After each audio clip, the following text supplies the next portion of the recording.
You identify what's working and not working. Where are we now, right? You can't set a course or a direction unless you identify where you are at the current time.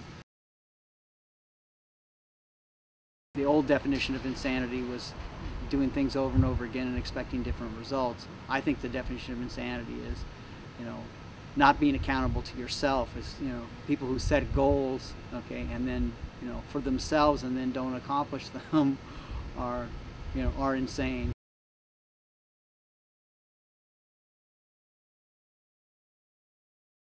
They make commitments to themselves and then don't keep them, right? And why would you do that? But that's a fairly common pattern of behavior. Just to, I'm going to lose weight, I'm going to get in shape, I'm going to do all these things, and then they don't do it. Well, as I used to say in my seminars, if I could figure that out, I'd be worth $1 billion. If you could get people to make their own commitments. Because I saw time and time again, either at an organizational level or at an individual level, people make commitments to themselves and then ignore them.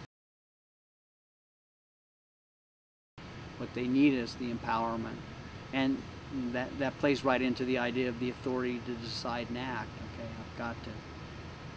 But when it comes to yourself, you have the authority to decide and act, completely within yourself. You may not have the resources, but you certainly have the ability to, articulate and make commitments to yourself and keep them. I had one customer who I basically started working with on the construction crews who, 20 years later he had founded a company that was incredibly successful and profitable and made a lot of money.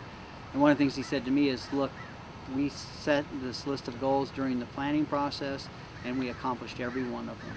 Okay? And it's not surprising that we would have been successful.